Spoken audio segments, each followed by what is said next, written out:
Yo, this is Teresa Weatherspoon, better known as Teaspoon, and you're watching Real Fans, Real Talk.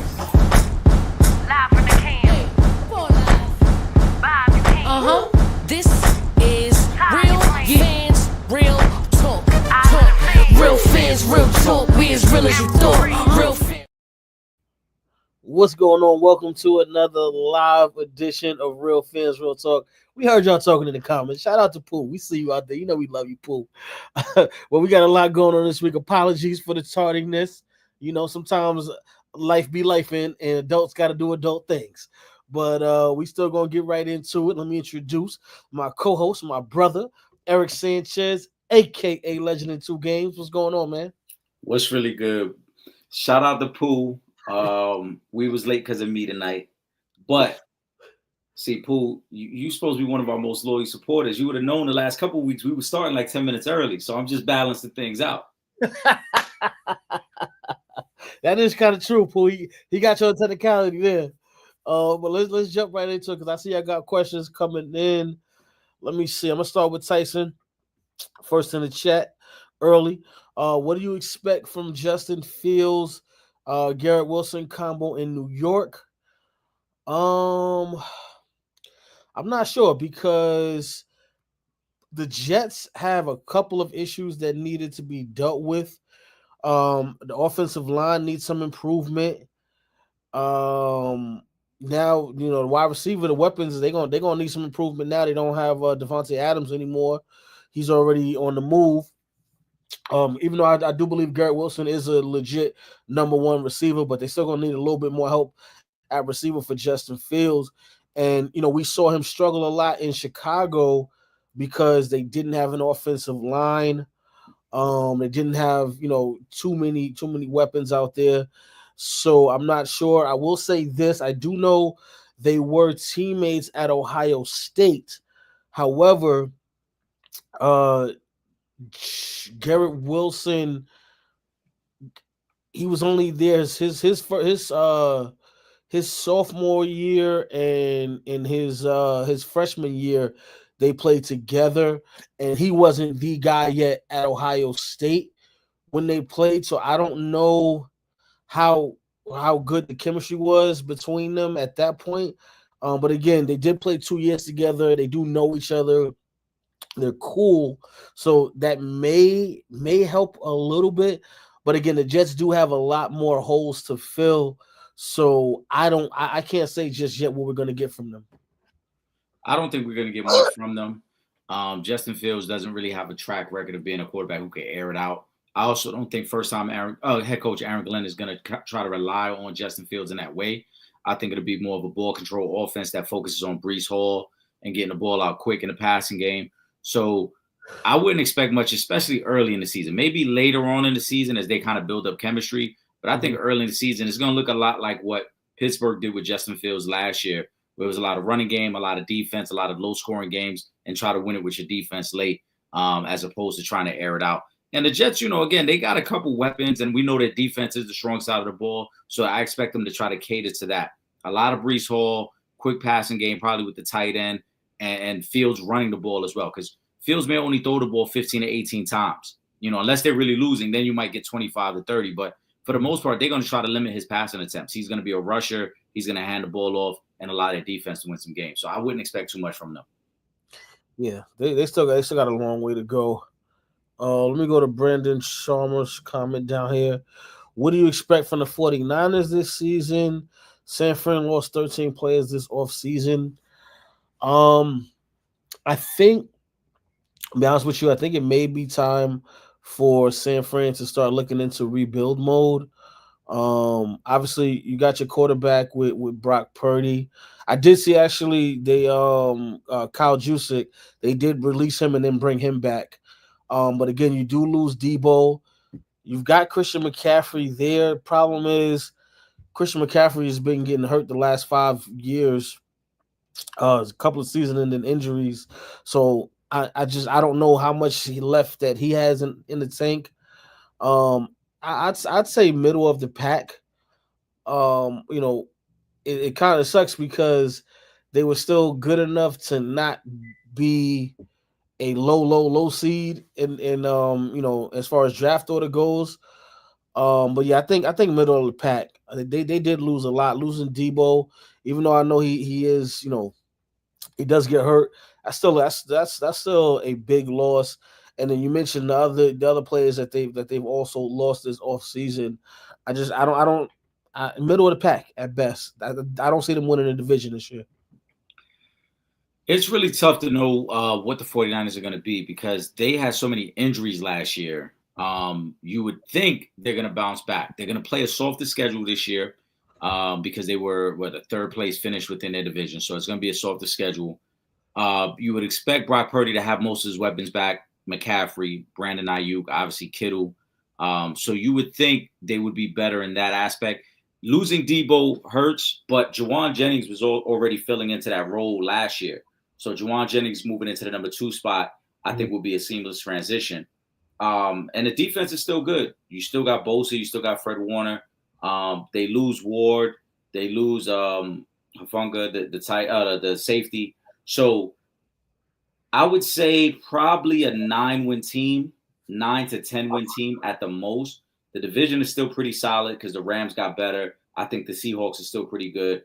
The 49ers could probably still win about 9 games. I just don't see them as a top-tier NFC team anymore and a perennial Super Bowl contender. I think they're closer to like a fringe playoff team at this point. That 9 to 10 wins is probably their range.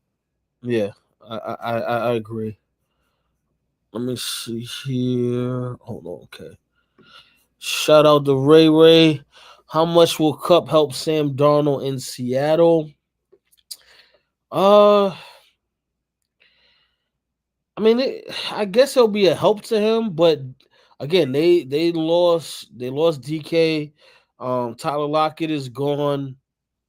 And this is not MVP Cooper Cup anymore. He's coming off a couple of years where he's been, dealing with injuries. So, obviously we saw Sam Darnold excel in Minnesota this past season. However, that was also with arguably the best wide receiver in football. Addison, who's also who may be top 15 at the position as well. Really good running game. Solid offensive line. So it's gonna be a lot. It's gonna be a lot different than what we saw from him in Minnesota. So he will help because again, if Cooper Kupp is healthy, he's still a upper echelon wide receiver. But Seattle just needs so much. I don't know how much help Cooper Kupp is actually going to be for Sam Darnold. I think he'll help because Cooper Kupp is great in the slot. Mm-hmm. They'll move him around, and he'll kind of be like the safety net for him. Now, we know the offense isn't going to be the same. Smith and Jigba is an upcoming receiver, but you don't have DK Metcalf, and you need Kenneth Walker to really be healthy, I think, for us to see the best version of the Seattle offense. Yes. If you get that running game and you're able to get the play action pass off of that, then yeah, Cooper Kupp I think could be very effective. So if we had to put like a percentage of or a scale of 1 to 10, I would probably rate it like about a 6. I think Cooper Kupp is still a really good slot receiver. He's still a guy that if you get him the targets, look at last year, he had almost 70 catches, even though he was kind of being phased out of that offense. So if he's getting targets, he's still probably good for about 80 to 85 catches, which is a really good spot for your number 2 receiver. Mm-hmm. And so for Sam Darnold, I think, again, on a scale of 1 to 10, I probably would give it a 6 because Cooper Kupp's impact really might be tied to their running game. If they can get the running game going with the play action pass, then Cooper Kupp probably gets back to being like a 1,000-yard receiver. Okay. Let me go. Brandon Chambers. Should Kevin O'Connell want Aaron Rodgers on the Vikings? Let me just say this before I even answer this. Are we like absolutely positively following in the Brett Favre footsteps here? Is that what's going on? Because correct me if I'm wrong, Eric. Brett Favre went from Green Bay, where he was a Super Bowl champion, to the Jets, where nothing really happened over there, and then he ended up playing for Minnesota at the end. So is this like a mirror of what happened with Brett Favre? Okay, but it's neither here nor there. I just wanted to point that out. But as far as should Kevin O'Connell want Aaron Rodgers on the Vikings, I mean, as far as maybe mentorship goes, maybe. But the reality is, I didn't see anything from Aaron Rodgers during his tenure with the Jets that would have me gung ho about any team really signing him. And that's no disrespect to Aaron Rodgers. I still think he's an all time great. But again, I think LeBron might be the only person to kind of push Father Time back a little bit. But I don't see that with Aaron Rodgers. So if I'm Minnesota, like I said, outside of maybe mentoring my young quarterback who's coming back off an injury, other than that, I just no, I don't think so. I would say no. You wouldn't want him there. I think it's JJ McCarthy's job. Yeah. JJ McCarthy looked like he was going to win that job last year before he got hurt in training camp. And so if you bring Aaron Rodgers in, I don't think it could ever be for mentorship, because you're bringing Aaron Rodgers in to try to be as competitive as possible. And therefore, Aaron Rodgers ain't going to be sharing the secrets of what it takes to be a great NFL quarterback, which he once was. Also, if you're the Vikings, the only justification you can have for bringing in Aaron Rodgers is if you feel like, hey, last year was his first year back after the Achilles injury, and so now we expect him to be better with one full season under his belt. Because if you're trying to use the way he played with the Jets last year as any type of like justification for signing him, then I don't understand what tape you were looking at. Yeah. He looked like a shell of himself last year, and mind you, that was with the weapons we just talked about a minute ago with Justin Fields, with Garrett Wilson, with Devontae Adams, with Breece Hall. He struggled. Yeah. So, are the Vikings' weapons better? Yeah, Justin Jefferson obviously is better than any receiver that the Jets had. But overall, the Jets had a lot of talent, and he couldn't do anything there. And also, this division is really tough. This is the same division that has the Lions and the Packers in there, and a young Bears team that we expect to be very competitive in the next few years. So, if I'm the Vikings, I'm going with JJ McCarthy. I'm moving forward with the future there. Any team, not just the Vikings. So if you're looking to bring in Aaron Rodgers, the only thing I could think is you expect him to bounce back, and that last year was his year to heal up. And you think he's going to be closer to what he was 4 years ago with the Packers as opposed to what he was last year. And again, he hasn't been a very good quarterback in about 4 years as well. So I don't understand why you would even bring him in. Yeah, it doesn't make sense. I just don't see him getting back to MVP Aaron Rodgers. No. So I don't want to waste that. You got a young quarterback. Let him go out there and do his thing. Shout out to Will Gordon. What it do, baby? Shout out to Will. You know what I'm saying? Shout out to Imani too, because Imani hit me up earlier. Make sure he was going live today. We're gonna get to the NBA stuff a little bit later. I'm just gonna run through these NFL comments first, and then we're gonna get to the NBA. Okay, Ray says Bengals extend Chase and Higgins as they should. Hold on, I saw one more comment about the Bengals, and before we jump into this, but yeah, Jamar Chase got the record bag. T. Higgins got the bag for being injured the past couple seasons, but he still got some decent money. They did what they were supposed to do. Why would you not lock in? Well, I mean, Jamar Chase. I mean, I spoke about Justin Jefferson, but Jamar Chase might want to make the argument that he's the best wide receiver in football, and he got every right to say that if he wants to say that. I've had him in fantasy football the past couple of years, so he definitely shows improves every year, and he stays healthy. So the Bengals definitely did what they were supposed to do on the offensive side of the football. The problem is you burnt up a lot of the cap re-signing those two wide receivers, and your problem wasn't your offense last season. It was the defense. So I don't know how they improve on the defensive side of the football now that they've locked up their two wide receivers. They had to do it, though. Jamar Chase coming off winning the Triple Crown last year at 25 years old. There's no way you even entertain the idea of letting him walk. Yeah. Obviously, they franchised T. Higgins. They did it last year. I thought that was a placeholder. We talked about that last week. I thought they were just using that to buy themselves some time, which they did.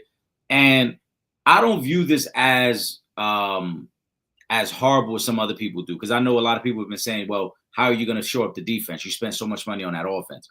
Well, the first thing I think that we've learned about the NFL the last few years is that the salary cap is really just a number. Teams finesse their way under the salary cap every year The Kansas City Chiefs just found a way to free up $40 million in salary cap by restructuring deals and turning them from guaranteed money to bonuses, and so that they don't count on the salary cap. So you can find a way to finesse it. And Joe Burrow's already said he'll be willing to restructure his deal if it meant opening up money. So I think that's what they're ultimately going to do. Now, this year, are they going to be able to address their defense? Probably not, because Trey Hendrickson has already requested a trade. They might probably use their first-round pick on defense. They won't have an immediate fix on defense for this season.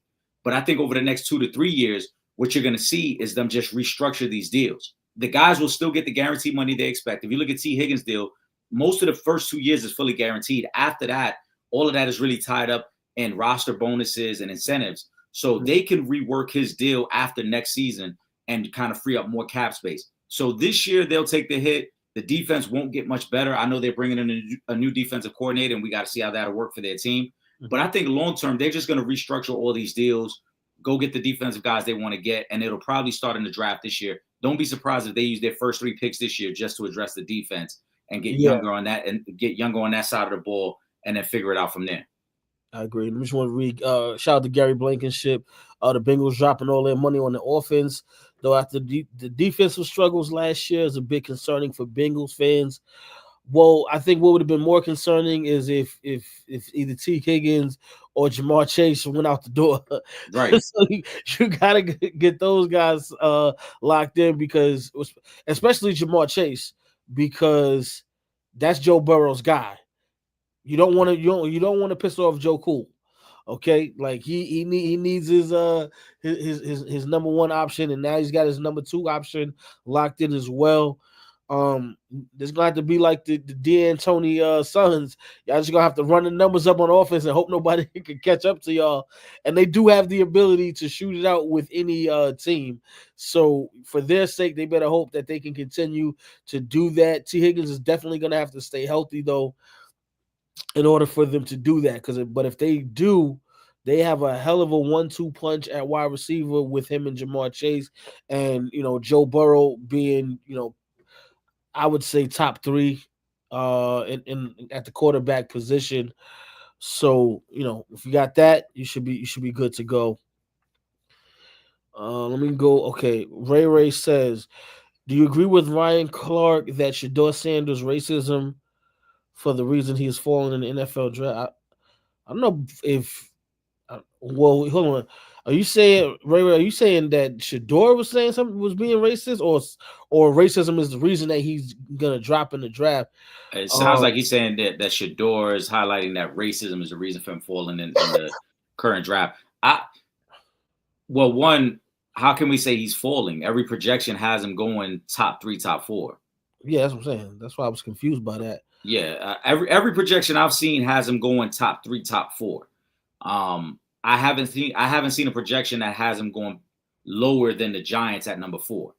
Yeah, I saw one a couple of weeks ago, but that was it. But I've looked at in the past 3-4 weeks, I've probably easily checked out 50 different mock drafts between CBS, Sports Illustrated, ESPN, all of the individual guys, Yahoo, and I've only seen one that had Shedeur going past 3.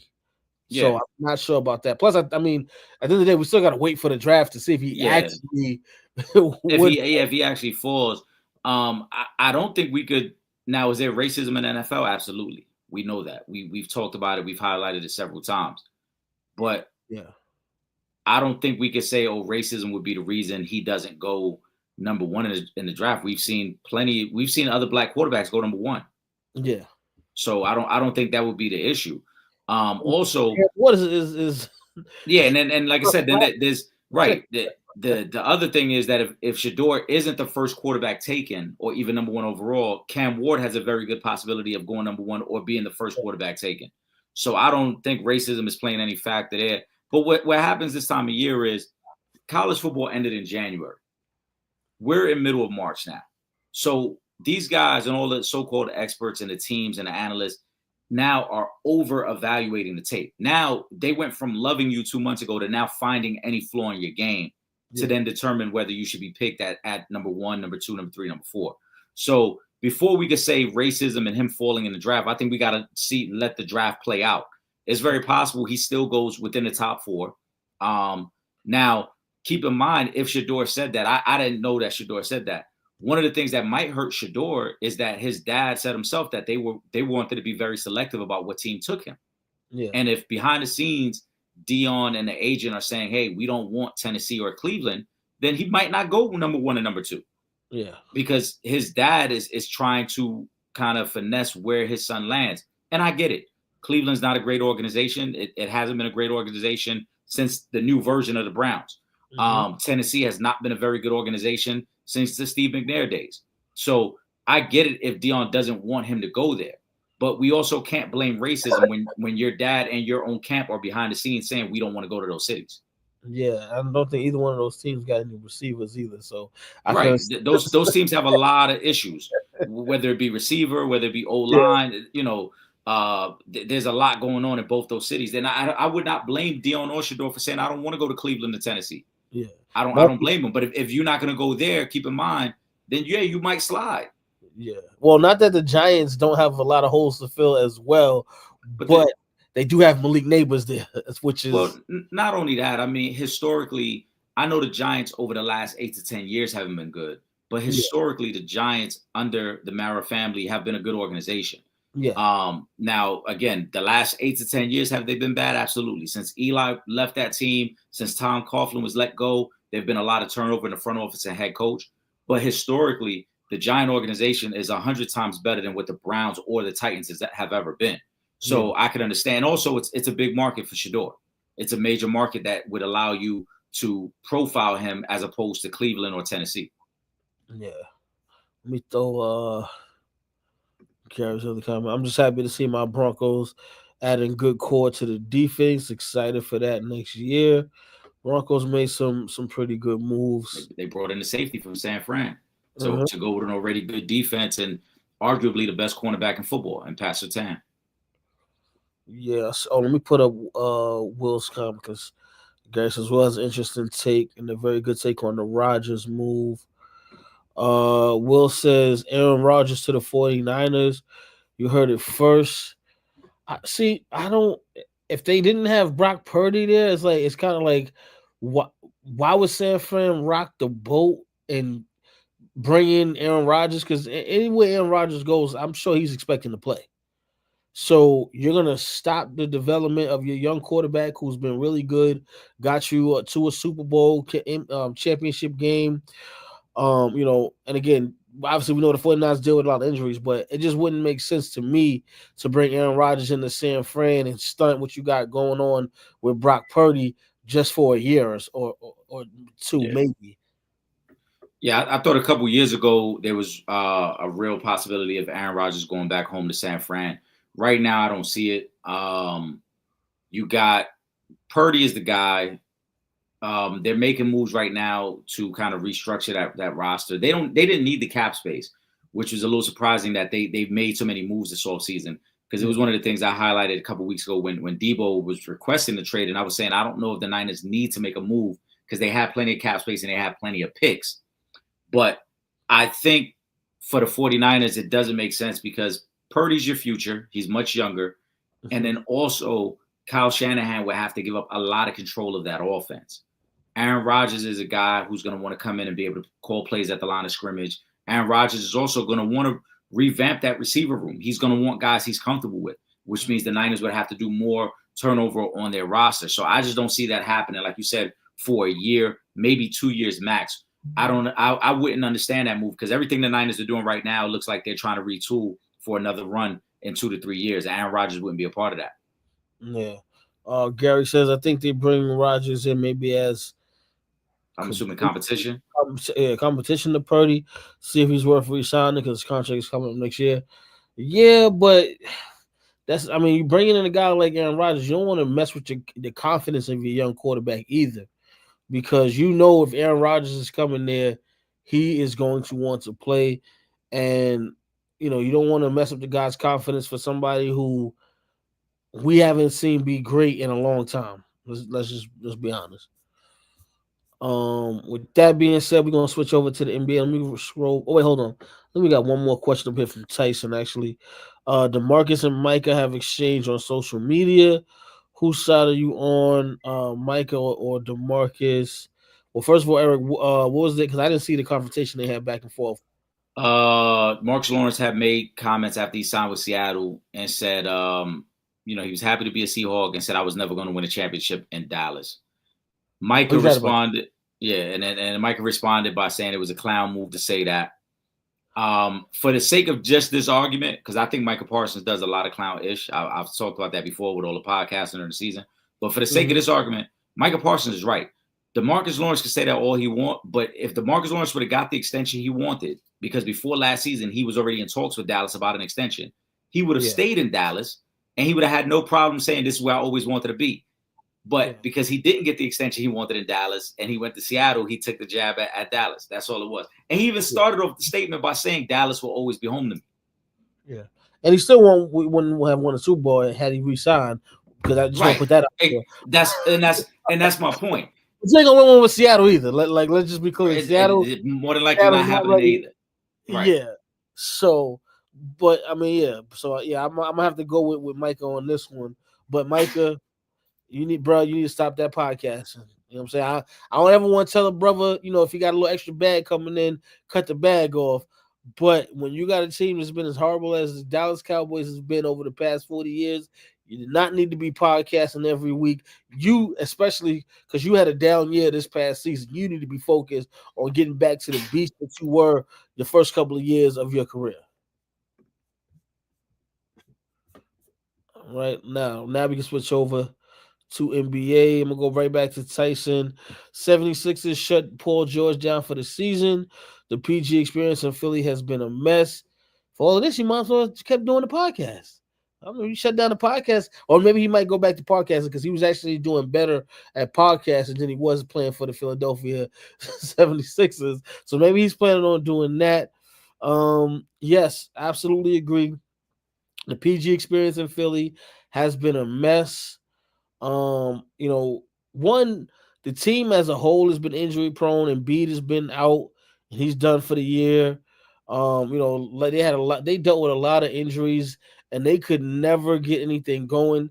You would think that with a big three of Maxey, PG, and Joel Embiid, that the 76ers would be at least in the top 5 this season. But we just didn't see that. Paul George, when he was playing, just wasn't as that good. Maxey is special. He's going to be good for a long time to come.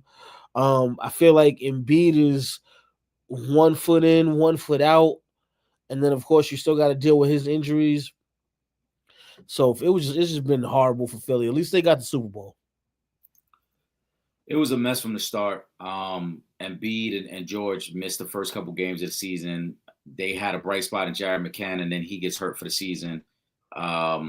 It's been terrible. And the only thing really, if you're Philly, because you're locked into these contracts and there's so much money left on the books for Paul George, this was year 1 of that new deal. You got Embiid, who still has 3 more years left on his deal. The only thing you could do is run it back, and you hope that you get better luck next year. But I don't think you will. Embiid's injury history is what it is and is well documented. We know he's going to miss probably half the season, as always. Paul George, again, he's going to be a guy who's going to miss probably 30 games a year. So this is what it's probably going to be for the next year, maybe even 2 years, because those contracts are so bad. I don't see anybody taking Embiid or Paul George off their hands. Yeah, you may get lucky with somebody who will take Embiid, but that Paul George contract, that's over. Y'all shouldn't have had in the first place. I see that going anywhere. The Embiid trade is so difficult to visualize, though, because you're talking about after this season, for the next 3 years, I think his average salary is somewhere close to like 55, 56 million. Yeah. And so a team would have to, first of all, a team would be completely stupid to give you anything of value. You're not getting first round picks with Joel Embiid. You're not getting that. So then it's going to be salary dumps. It's going to be guys who, money-wise it matches up, but they don't match up talent-wise to what a Joel Embiid is at his best. So what are you dumping him for? You're dumping him for high-priced guys that come in, and then it's like, is that going to move the needle enough? Or are we just good enough to avoid the lottery but not really good enough to make noise? Their best bet is to try to really, be bad for the next 2 years and build around Maxey and McCain and see what you could do from there. I mean, because being just good enough to make the playoffs, that's not going to turn this organization around. Yeah. Let me go to Brandon Chambers' question. What are the Knicks missing that can take them to the next level? Depth and more at the center position. Depth is the most obvious because we know about the minutes played by the starters. I think that what they really need, and it was a play that I talked about all season, was they needed a backup guard who could initiate offense like a Malcolm Brogdon. Mm-hmm. Their biggest issue, the Knicks are going to beat the teams behind them, but they're never going to be able to compete with Cleveland and Boston, at least not in the near future, until they get another guy who can create offense. Too much of the offense is centered around Brunson creating. And as you can see, Boston, because they have bigger and longer defenders, pause, and the same thing with Cleveland, they give the Knicks trouble. So to me, they need another guy, I think, either off the bench or who can play next to Brunson, who can create offense as well. I thought Mikal Bridges would do that a little bit more, but he hasn't done it. So until the Knicks find that, they're probably a second-round team at best. Yeah. I mean, I love this comment here by Brandon Chambers. And Eric, you actually addressed this a couple of weeks ago, so I'm gonna let you take this one. Yeah, shout out to Brandon Chambers. He said, I hate to say this. I'm starting to realize Durant can't lead his own team. Yeah, he was the finals MVP twice, but what has KD done since the Warriors? And look at the talent he has played with since the Warriors. Brandon, I 1,000% agree, and I did say this a couple of weeks ago when I said his overall body of work. When we were having a conversation and some of our supporters were mentioning where do we rank him all the time, I said it's tough to know where we rank him because nothing about him signifies winning outside of those days with the Warriors. Since he's left the Warriors, he crippled that Nets franchise with the trades and the coaching fires. Mm-hmm. And now they're doing the same thing in Phoenix. And it's absolutely disgusting what's going on in Phoenix. Because when you look at some of the teams ahead of them, there's teams ahead of them that don't even have the talent they have. And yet Phoenix is literally fighting for their life to make the play-in game. Not even solidify a playoff spot, a play-in game. And with the loss yesterday, it's looking slim out there, Trip. It's looking real bad for them, man. It's about 2 weeks left in the season, and they still trying to chase a Sacramento team that Sacramento traded away De'Aaron Fox. Mm-hmm. Sacramento pretty much was punting on the season this year, and they still can't catch him. Yeah. I mean, I thought for sure they would have beat the Lakers the other day with no LeBron and just Luka there. I'm still shocked, bro, to be honest with you, that there is a big three that features Kevin Durant and Devin Booker, and they are this bad. Like, I cannot wrap my brain around that. I feel like Kevin Durant alone should be enough for you to be at least in the seventh seed, right? Am I bugging? It's just me. Okay, no, you're not. But then you add Devin Booker into that situation. It's like, ain't no way y'all should be finishing lower than the top 5, at least in the regular season. Now, we've been speaking about the issues with the Suns roster for 2 seasons. Ever since Kevin Durant got there, they did not address any of those issues that we spoke about, as far as with the depth, the defensive ability, no center, no real legitimate rebounder or shot blocker there. But during the regular season, when you're playing everybody, and most of the teams are bad, you know what I'm saying? Like in league, you playing those teams 3 and 4 times, a year. You mean to tell me that Kevin Durant can't even get his team into the play-in? Yeah, I'm not even talking about locked into 6 through 1. I'm just asking for you to get into the play-in range, my brother. It's Kevin freaking Durant. Y'all know who he is, right? And you can't even get your team into the play-in. That is crazy. And then you got Devin Booker there. And what makes it worse is these guys were in an NBA Finals just before you got there. I was just about to say the second round of the playoffs with you there. That is a problem. So now you're justifying all of the heat and all of the bad press that you got when you left and you joined a 73-win Golden State Warriors team. You're justifying all of those critics because you've done nothing since you left Golden State. And not only have you done nothing, you have left teams worse off, and Mm-hmm. you haven't even been able to get the production that they got before you were there. Mm-hmm. Yeah, I 1000% agree, and you kind of stole one of the points I was going to make there, because the Suns and Kevin Durant, just his time there, a prime example of why leadership in the NBA matters. The 2 seasons before Kevin Durant got there, they went to an NBA Finals and lost, and then the next year they were the number 1 seed in the West, and that was with Chris Paul. Since Kevin Durant has got there, they've been early first-round exits. It's still him and Devin Booker, and they've been first-round exits.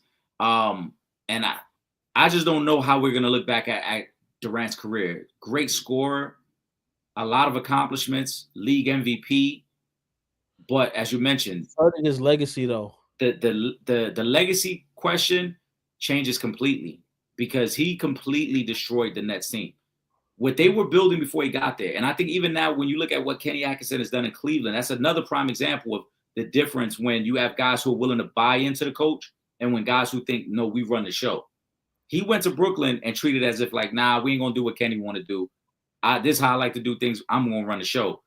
Got Kenny Atkinson fired. Now you look at Kenny Atkinson in Cleveland, and it's like Donovan Mitchell is bought in. Darius Garland is bought in. Those guys look like a great team with Kenny Atkinson. Why couldn't that have happened with Kevin Durant? You go to Phoenix, the same thing's happening again. And the fact that they actually have talked about helping him facilitate a trade before the season was even over. They've already said, oh, we're willing to work with him. That shows you they're completely over the nonsense there as well.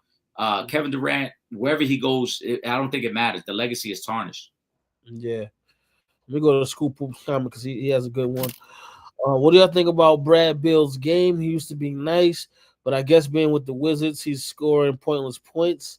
I would have to agree with you there. I mean, the Wizards have been historically bad. They haven't improved at all. So yeah, when you're the number one guy on a bad team and you can still jack up 30 shots a night, you should be averaging 25 to 30 points a game. And that's what we saw from Bradley Beal. And now, he gets over to Phoenix and he's basically giving them nothing. I know they were trying to trade him before the deadline. That didn't work out. His contract, he makes a lot of money, and then people just don't want that. Like, you have not done anything.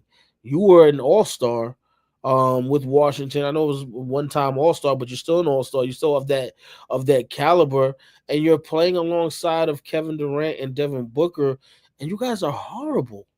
Not, Kevin Durant, obviously, we know who Kevin Durant is. You still got to put respect on his name. Same thing with Devin Booker. But the three of you together as a trifecta has been horrible. Absolutely horrible. And Bradley Beal, his stock has dropped so much. I remember, did you see that it was like a commercial when he was talking to, was it Anthony Edwards in high school, his high school teammates and whatnot? And he was talking about, you got to get through me if you want to get this spot. Well, listen, bro. That didn't age well because your stock is so low right now. I don't know. So I'll say this. Before I moved to Southern Maryland, I liked Bradley Beal's game.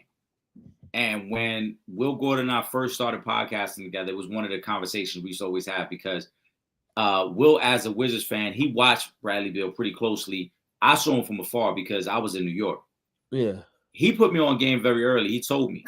He said he's trash. He got no handle. It's meaningless points. It's meaningless stats. And this was coming off the years that I think Bradley Beal had 2 straight years, but he averaged 30. Yeah. And Will was saying these things. And then as I moved into the area and started watching his game a little bit more, I was like, yeah, Will is 1,000% correct. His game is very limited. It's just he's in a situation where he's their only option. So therefore, he gets to do whatever he wants in the offense. He's not actually even playing within an offense. It's just give Brad the ball. And let him do whatever he wants. Yeah. And so when you look at the box score at the end of the night, it looks like, oh, yeah, he had a good game. But when you watch the game, it's like, no, he had a lot of meaningless points. He might have gone off in the first half of that game, but when the game was close, he had no impact. He was a below average defender then. He's a worse defender now.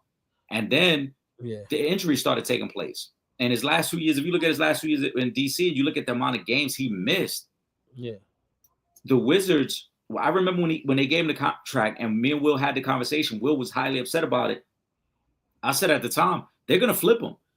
Yeah, you give them the money, but your ultimate plan is to flip them. And within 1 year, that's they did. And Phoenix was the sucker. Yeah. Phoenix was the sucker to be able to trade for him, and take on that contract. And now he's stuck. Phoenix made the trade.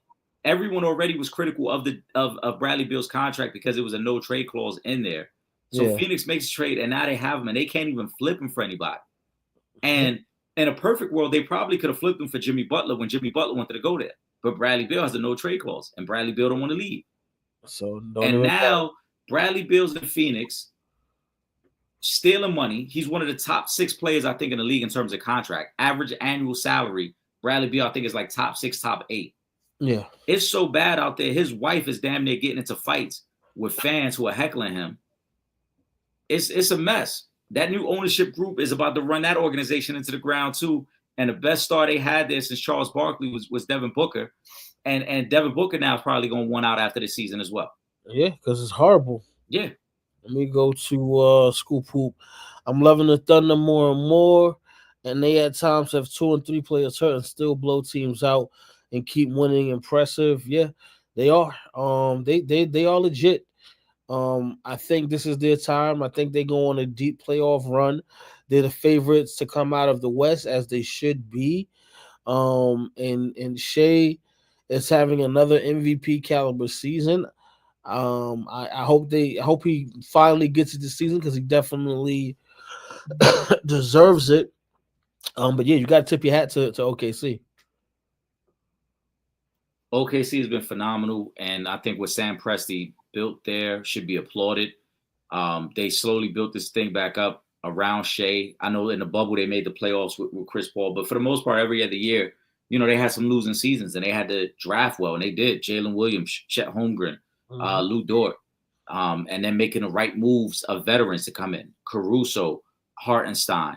They're well positioned, I think, to make a legitimate run at a title this year, and I think they're going to be a force to be reckoned with in the West for the next few years. Shea is the MVP. I thought those 2 games, the game against Denver when he dropped 40, and then 2 nights later when he played Boston after we recorded and he had 36. I think he cemented his MVP for this season. They're going to be the number 1 seed, and Oklahoma City is going to be a problem, man. Barring some drastic change of events, or I'm not even going to say injury, unless some team gets completely hot in the West, I can't see a team that can beat them 4 times in a 7-game series. Yeah, and guess what? You can also thank Paul George for that one too. Well, I mean, I wouldn't thank Paul George. I would thank Kawhi, because Kawhi was the one who said, "I'm not going to the Clippers unless y'all get Paul George." And then they said, "Done." How many first round picks y'all want? And Shea, go ahead, take it. You can have it. Just Will wants Kevin Durant to come back to come home to Washington. I mean, have fun with that. But then when he destroys the confidence of all them young players y'all got, and then he decides he wants to trade Alex Sarr for Anthony Davis, then we'll see how you feel about it then. Exactly. Let me go to Imani's question. Shout out to Imani.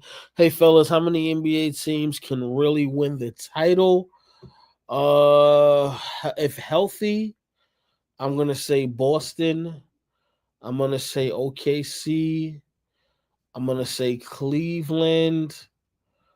I'm going to say Denver just because Jokic is so incredible. And then my dark horse Eastern Conference team would be Milwaukee, and Western Conference team would be LA. Top 2 teams in the East are the obvious, Cavs and Boston. Best team in the West is obvious, OKC. Outside of that, it would take, like I said, either a team getting like extremely hot and playing better than we've seen them play all year, or some sort of injury to one of the top 3 teams I just mentioned. In terms of dark horse, I would love to put Milwaukee or New York there, but I just don't think the Knicks have enough, and I don't think the Bucks play good enough defense to win a series against the better teams. Again, unless someone gets hurt. Dark horse in the West to me would be Golden State, because matchups are going to be what it's really about in the West. And outside of OKC and Denver, the lack of a big man for Golden State, I don't think will really hurt them. Lakers don't have a legitimate big man. Memphis, Jaren Jackson is not really the true big man. He's more of a versatile. Houston's young, So I think Golden State matches up well against all those other teams. The only team that can hurt them with their size, pause, would be OKC or Denver. So I would put Golden State as my dark horse team if they get the right matchups in the playoffs. And right now, they've been so hot. I mean, they're only 2.5 games out of the 4th spot. So they could move up to a point where they get a favorable matchup and at least have home court advantage in one series. That's what I would put as my dark horse. Okay. Let me go to. Actually, I like this question here. It's from School Poop. Who's the best defender of the generation? Draymond Green or Kawhi Leonard, or is it someone else? Well,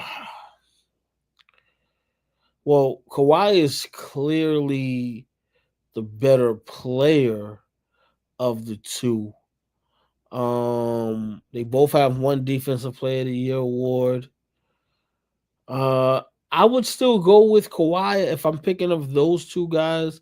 I would still go with Kawhi just because for Draymond, he can kind of lock in on defense and really focus because he doesn't have to be the number one option on offense as Kawhi Leonard does. So I think it's a little harder for him because on most nights Kawhi is probably guarding the opposing team's best player, and he's still going to be putting up 25 to 30 points on any given night. So I would say Kawhi.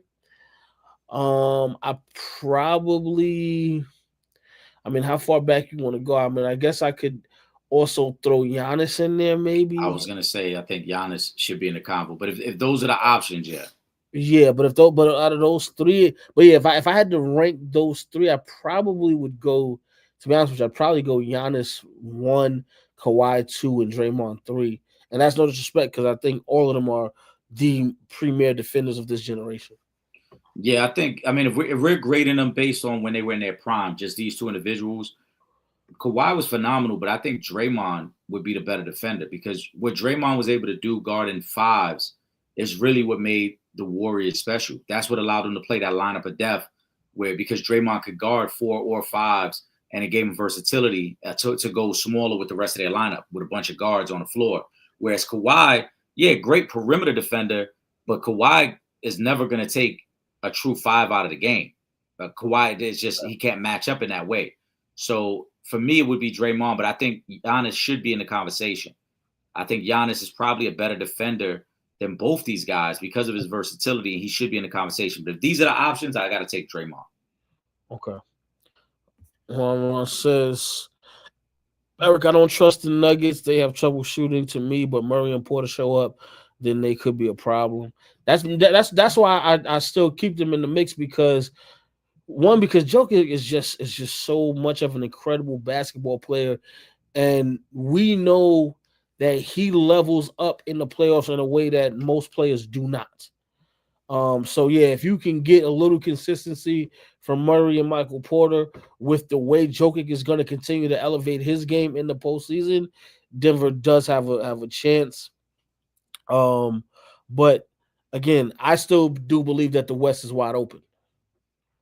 I 1000% agree with Ron. That's why I didn't mention the Nuggets as like my legitimate title contender. I just feel that matchup wise, like if they play the Warriors, I would like the Nuggets. But in a lot of other series, I'm probably not going to like the Nuggets as much. So when I talked about Golden State as my dark horse, I used them as an example. If they can avoid playing Denver, yeah, they can advance because Denver's one of the few teams with a legitimate big who can give Golden State a lot of trouble. But Denver themselves has a lot of issues. They're another team that doesn't really have the depth, which was a big reason why they were able to win a championship a couple years ago. Inconsistent shooting. There are times where Russell Westbrook looks like a better fit next to Joker than Jamal Murray, which is a little concerning as well because Jamal Murray, at this point, we thought he would take that next step up as the legitimate all-star in the number 2. And for whatever reason, he hasn't been as good as he was a couple years ago when they won the NBA championship. So yeah, they're inconsistent. However, if they can figure that part out, I should say, yeah, they can get back in the mix. I don't really trust them at all either, though, Ron. Tyson says Denver Nuggets, why didn't they re-sign KCP and Bruce Brown? Has Brown done anything since? I'm concerned with Nuggets shooting and his MPJ just who he is. I always wait for his game to rise to another level. Yeah, I feel like from the prospect that he was coming into the league, Michael Porter Jr. And I know he came in with the back injury, but I thought he was going to be on track, because he's been consistently healthy. So I thought he was going to be on track, to get to superstar status. That hasn't happened yet. He hasn't even really gotten to all-star level status. He does have those nights where he can light it up, but then he has those other nights where it's just like, yo, where are you? Where, like, who we talking about here? As far as Bruce Brown and KCP go, Bruce Brown, I'll talk about him first. There's guys that fit in certain systems. There's guys that fit in any system. Bruce Brown is a guy who fits in certain systems. So that's why he might look great for the Denver Nuggets, and then he'll use that to propel, get a nice, get a little bag for himself, but then he'll go someplace else that's not that system, and you're like, wow, this is a completely different player. He kind of like disappeared. And I think that's what we're seeing with Bruce Brown. But I think they should have re-signed at least one of them. They could have tried if they could have. I'm sure they would have wanted to at least keep one of them, but it doesn't always pan out that way. They both got overpaid coming off that finals, and that's what hurt. I think they wanted to at least keep Bruce Brown, but Bruce Brown was so good in those finals. You know what I'm saying? That he got himself a bag somewhere else. You can't be mad at that. And somebody overpaid for his experience. In terms of Michael Porter Jr., I think he's still a really good player, but I do think it's a tough situation to be in, right? Joker, and it's one of the few times we've ever seen it in the league, he's a ball-dominant center. Like, Joker handles a lot of the offense. And for other guys, you got to just be ready to shoot, catch and shoot, spot up, cut. And on some nights, you're going to get that inconsistency. You got to remember, Michael Porter Jr. played most of his upbringing as a ball-dominant guy who got to shoot as much as he wanted to. And then he goes to Denver, and it's like, well, the offense runs through Joker, and Jamal Murray's our point guard, and he's going to get a lot of pick-and-roll opportunities and shots. And you got to be ready to kick out from the corner or slash. And so some nights it looks great, some nights it doesn't.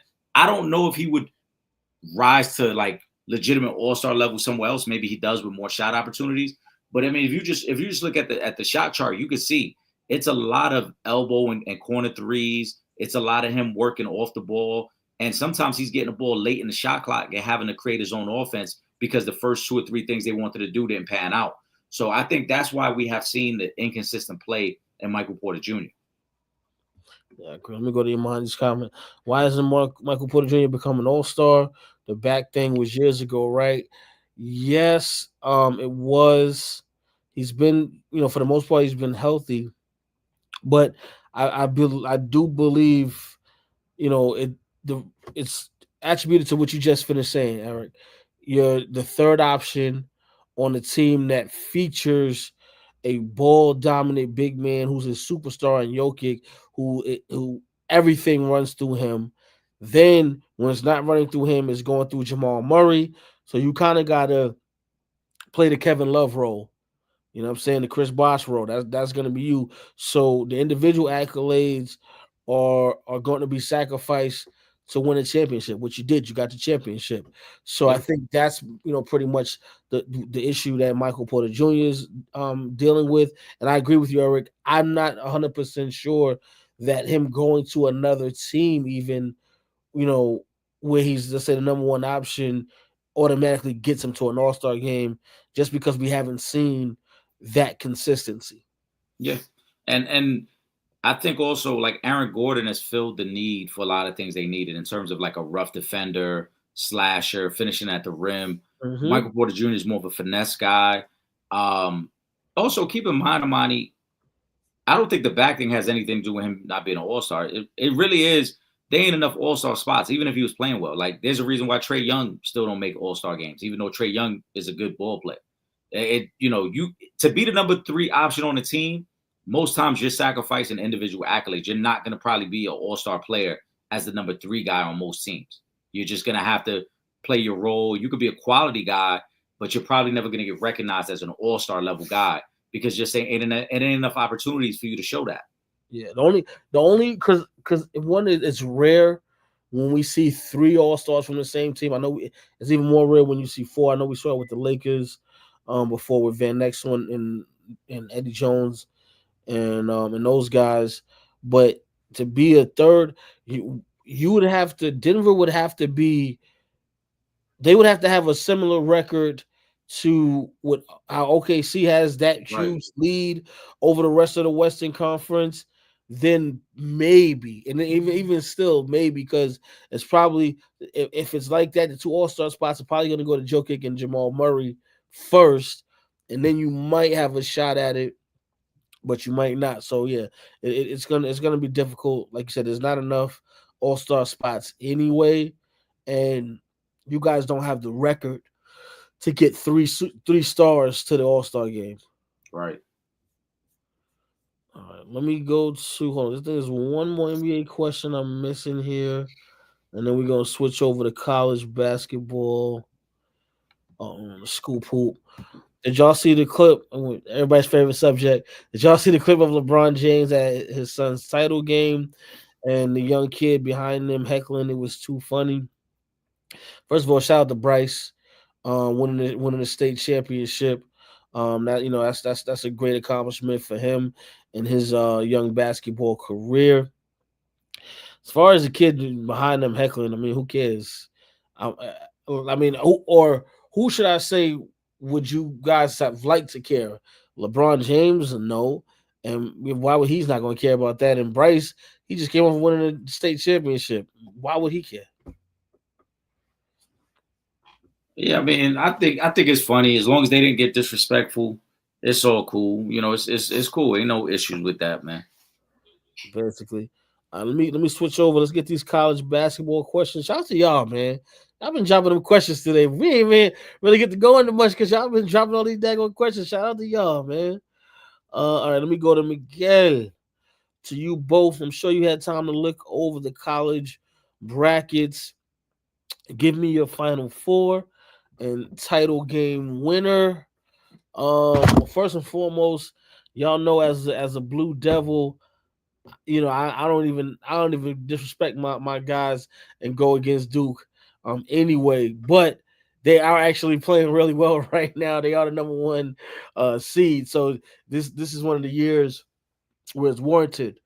So I got Auburn coming out of the South. I got Duke coming out of the East. I got St. John's coming out of the West, and I got Tennessee coming out of the Midwest, and I got Duke versus St. John's in the championship game. And unfortunately, I know I'm New York's big New York, big Queen. Shout out to Queens. Shout out to St. John's. Congratulations on winning the Big East, which is the first time St. John's has won the Big East since a good friend of the show, former St. John's superstar Eric Barkley, was playing for the school. So congratulations to you guys on that. But I'm still taking the Blue Devils to win it all. Who you said you had coming out of the South? Auburn. All right. So I got Michigan State coming out of the South.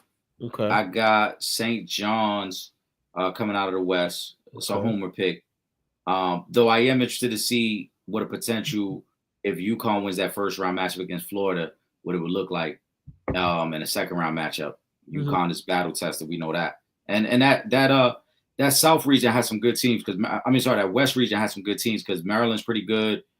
You got a great matchup at 7-10 with Kansas and Arkansas with Coach Cal against Coach Bill Self. But I like St. John's, a homer pick. I like Duke. I think Duke's shown their depth the last couple games with Cooper Flag being out. They battle tested, so I would expect them to go. And then out of the Midwest, Tennessee looks good. I'm gonna say Kentucky. I'm gonna throw Kentucky in there for an opportunity to come out of there. So that's what I like. I like Kentucky, St. John's, Michigan State, and who else I said? Duke. And Duke, yeah. And then who championship game? Who you got?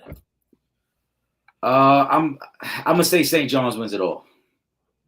I'm gonna go with a homer pick. I'm not mad at that because I'm always for New York taking the title, so I'm not even mad at that one.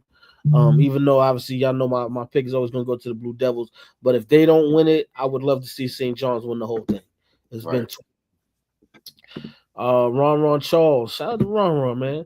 The big question going into the men's 20 is, should Cooper Flag play Friday or should he sit game 1 and play Sunday? To me, if he can play, I agree. If he can play, but if he's not at least 85%, that game is going to be a gimme game anyway. Like I don't see them losing whether or not Cooper Flag plays in that first game. But if he is healthy, let him go. If he can play, I think he has to play. Yeah. I don't think you play around with the idea of, just because we're the number 1 seed. Yeah. I think you want him to play. You want him to get some of that atmosphere of the tournament and be ready to go. The worst thing that can happen for you is he doesn't play. Let's say you win, and then now he's a little rusty for that second round game, and now your team is trying to force feed him shots to get him going. Yeah. You know what I'm saying? I would rather him play that first game, get your rhythm, get things going, get the offense going again, and that way by your second game, which is going to be a much tougher game, you got the Florida offense going. So if he can play. Exactly. Of the number 1 seeds, which one could get upset? I'm basically gonna say the number 1 seed that I'd watch. I think I didn't pick 2 number 1 seeds, but I'm gonna say Houston. I think is out of the number 1 seeds is the seed that I feel like could get upset. Yeah, that's always tough. Norfolk State, I believe they got a history of winning them type of games. And then Auburn and Houston, they're in tricky spots because they're going to end up playing a team that already had a game because they play in the winner of the playing game. And sometimes you can have some momentum coming off that playing game, whereas Houston and Auburn, remember, by the time they play, you haven't played in almost a week. And so to play a team that just had to play for their life on Tuesday night and they ready to go and they're excited and you've been sitting around for about a week, could be a little trouble. So either one of them teams, but Norfolk State might be the team. I might throw a little $10 on it and see what it looked like, Trip. I think I got some money in the kitty. I might too. Let me go to pool. Who y'all got winning the women's 20? I like South Carolina, but we could see USC versus UConn. OMG is correct. That is the championship game that I want to see. I think that would eclipse Caitlin Clark versus Angel Reese, which we saw a couple of seasons ago. Shout out to Paige. Shout out to Juju. Those 2 young ladies are incredible. They are going to make a tear once they both get into the WNBA. That's the championship game that I want to see. Well, we won't get that. They're in the same bracket. USC is number 1, UConn's number 2. So we would see them in the Elite 8. That I would love. We would see them in the Elite 8. It would be similar to when Caitlin and them faced LSU last year. Yeah. So it would be an Elite game, but I mean, but that's gonna be big time. But South Carolina is tough. But I'm gonna be honest with you. I got USC taking this thing. I think Juju coming for hers. I'm sorry, the way she been playing, she already broke Caitlin Clark's record for most points freshman and sophomore year. Juju coming. Leave her alone. Get out her way, please. I want to say Juju, but I do feel like UConn team-wise has a better overall team, and same thing with South Carolina. Overall teams are better. So that's why I got to take South Carolina. They battle tested. Not only did they win last year, remember they had lost in the Final Four 2 years ago in that epic game against Caitlin Clark. So they battle tested. Dawn is going to have them girls ready to go. And I just think the collective of a team is stronger than what Juju can do on her own. So I would take South Carolina. Got you. Ron Charles says, Rick Pitino has revamped St. John's program and could make a deep run. He is a GOAT. Here's the thing, right? and there's no disrespect to Rick Pitino. This is New York. See, when you open up the books, how did Mafia used to say, was it when they open up the books and let them in, and that changes things. That changes a lot. That's why, when you, like, say what Dion is doing in Colorado, right, where you can get Mhm. the number one player in the country to now go to a school like Colorado, where as many as 3 years ago, Colorado, that wouldn't even be in the same stratosphere as the number as anybody from number 1 through 30 in the country. Like, it wouldn't even be in that same stratosphere. So now that you have, athletes able to get paid, the complaints are gonna start being, oh, well, the big market states, they get all the good athletes, and they just paying them and this and that. That's gonna start being an argument soon, Eric, because now that, that's kind of leveled the playing field out to where a school like, let's say, like Duke, who their marquee was actually Coach K, right? Right. When you look at these other big schools, Kentucky's, a lot of the marquees is the coaches that are there. But now, when you throw money into the mix, that changes things. I'm gonna go to where I can get the biggest bag in college, because guess what? Yeah, obviously the goal is to get to the league, but I may or may not get to the league. But if I can, if I'm a top guy and I can go to a school that can pay me, a handsome salary, I'm gonna do that. And guess what? You're gonna find in them big marketplaces, the New Yorks, the LAs, you're gonna start getting a lot more. Like, we're not gonna have that drought like this where St. John's is a school that we don't even talk about anymore. It's not gonna be like that now that students are getting paid. So I think Rick Pitino deserves a lot of respect and a lot of like the admiration that, as Ron Ross said, in terms of one of the GOATs, because Rick Pitino has done this at so many different schools now. When he went back to Kentucky in the late 90s, or when he went to Kentucky, I should say, and he turned them into a powerhouse.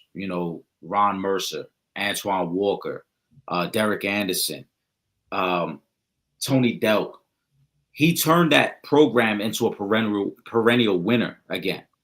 And then when he left there, he went to Louisville. He did the same thing at Louisville, and then they had the scandal. He left there. He went to Iona to kind of get his name right. And now in St. John's in 2 years, he's turned that around again as well.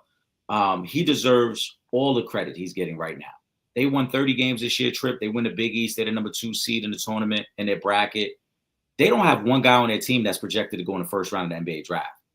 So I agree with you. Ace, and Ron Harper Jr. out there, so they do got some. Not at St. John's. Those kids go to Rutgers. I'm bugging. Yeah, I'm thinking. My bad. Yeah. So he doesn't have any kid that they're saying, all right, this is the marquee guy. He doesn't have a first round draft pick on that roster. So to turn this around so quickly is a testament to his great coaching and his staff, and showing that, hey, look, we could take some talented guys. We don't need the top guys. Now, I do agree with you. This transformation leads now to where more guys are going to go there. And now I'm sure next year's recruiting class is going to be stacked, because there's going to be a lot of guys going to be like, man, you telling me I can go to a historic place like St. John's in New York City, in the heart of New York City, and be playing at Madison Square Garden on a consistent basis for a legendary head coach? I'm in. You know what I'm saying? So he deserves all the credit. I think he's done a phenomenal job. And I expect that they're going to continue some of the success in the tournament, because Rick Pitino, again, is one of those guys that he knows how to coach. Yes. This is not a flash in the pan. This is not smoke and mirrors. I would be really surprised if they don't get a couple of wins in this tournament and make some noise, because I just think that's how great of a coach he is. Let me go to Will's comment. There's been rumors of Flag going back to Duke to avoid bad teams.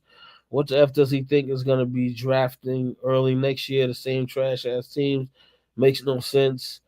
I mean, that's just a rumor, though. See, the thing is, if I'm Cooper Flag, I'm gonna be the number one draft pick, whether I go this season or next season. So I don't see that really being a thing. And obviously we haven't heard him say that, but I really don't see that as I think he's going. He's the number one pick in the draft. He's going. Will you know these rumors are just from people that are bored. If Cooper Flag had any interest in staying in college more than 1 year, he would not have gone to Duke because ain't nobody going to Duke just for 1 year. I mean, for more than 1 year, I should say. Ain't nobody. Only Grant Hill and Christian Laettner wanted to go there for more than 1 year. That's it. Everybody else, So yeah. different at the time. Yeah. Nobody's going to Duke for multiple years of college. That's not happening. And I wouldn't even be surprised if Cooper Flag already stopped going to class at this point. The season's over. We just focus on the tournament, and then I'm preparing for the draft and the combine workouts. So Cooper Flag is not staying. It would be a stupid move, and it would be stupid advice by his team. You're never going to be hotter than what you are right now. If you come back next year, all that's going to happen is the critics are going to find reasons why you shouldn't be the number one pick, even though probably you will still be highly touted. All they're going to do is pick your game apart and try to find reasons why you shouldn't be the number one pick. You also run the risk of injuring yourself at Duke coming back for another year. And again, what are you gaining by coming back for another year? This injury should tell you that he's out of there, because I mean you can't take the chance of getting hurt again. Right. You know what I'm saying? You can't go higher. You can't go higher than number one in the draft. What are you going back for? Yeah. Doesn't make sense. I'm gonna take Dion Hoop's page comment, and then we're gonna get ready for the final thought. How the hell did UNC get into Tony? I don't know. We got to ask Sean Fontaine. That's his school. Shout out to my guy Sean Fontaine. I don't know how they got in either. I think they were the 11th seed. But they're in the playing game tomorrow. Yeah, but again, that's legendary school. So and they're in the playing game anyway. It's not like they're officially in. You know what I'm saying? But again, that's a landmark school. Their record against, I think, top 25, top 50 teams was terrible this year. They didn't win many of those games. I think the committee was swayed a little bit by the fact that they had a decent run in the ACC tournament because they lost in the semifinals to Duke in a close game. Granted, that's the game without Cooper Flag. But I think sometimes that tends to happen. A team can sway how they're viewed by the committee just by their recent performance. So the fact that they were able to get to the semifinals and lose a close game to Duke, maybe the committee felt like, all right, maybe this team is worthy of being one of the 68 teams because of the play-in. That should be there. Ultimately, what they do with it now is what's going to matter. If they lose tomorrow night, we're all going to laugh at them and say, yeah, they had no business being there. But if they win tomorrow night, keep in mind, they win tomorrow night, they're going to be a 15 or a 16 seed. I got to see where they would land. That would be remember what I said earlier about like Auburn and Houston having to play one of these playing teams. North Carolina as like a playing team that's a very dangerous team to have to play. Because again, they've played all the big time teams. They played in all the big arenas. They would not be scared of playing in the tournament. Not at all. So you got to be careful. Eric, final thought, man. As always, man, shout out to all the supporters. We greatly appreciate you guys. The Sanchez Show will be back very soon. I'm actually thinking about doing something on Thursday while the college games are going on, but I will put up a teaser if we do that. And yeah, man, I'm looking forward to seeing you guys again next week. You already, man. I'm just gonna shout y'all supporters out. Appreciate y'all, man. Y'all had it rocking in the chat today, so big shout out to y'all for that. Oh, big shout out to the Hip Hop Gamer too. He got some stuff going on. He's gonna make a big announcement soon for some things that he's doing. I chopped it up with him the other day. We're gonna probably bring him back on the show soon as well. But salute to the Hip Hop Gamer. With that being said, make sure you guys are following us on all our social media: Instagram, Twitter @RealFanTalk, Facebook.com/Real Fans Real Talk, and of course subscribe to that YouTube channel, YouTube.com/For the Fans Productions. If you're not in the New York City area and you can't watch us on Verizon 43 on Thursday nights from 8 to 9 p.m., don't worry. Just hit up the website, realtalk.com, and you can watch from anywhere in the world. Click that red button on the homepage. And while you're online surfing, make sure you subscribe to the two best podcasts moving. Yeah, I know that's the Sanchez Show podcast and the Real Fans Real Talk podcast. Now, with that being said, for myself, Trip Young, my brother, my co-host, Eric Sanchez, aka Legend in Two Games, we up out of here. Peace. This is Deion Grant from the New York Giants, Super Bowl champ, and you're watching Real Fans Real Talk. Live from the can. Bob, you can't. This is Real Fans Real Talk. Real Fans Real Talk. We as real as you thought.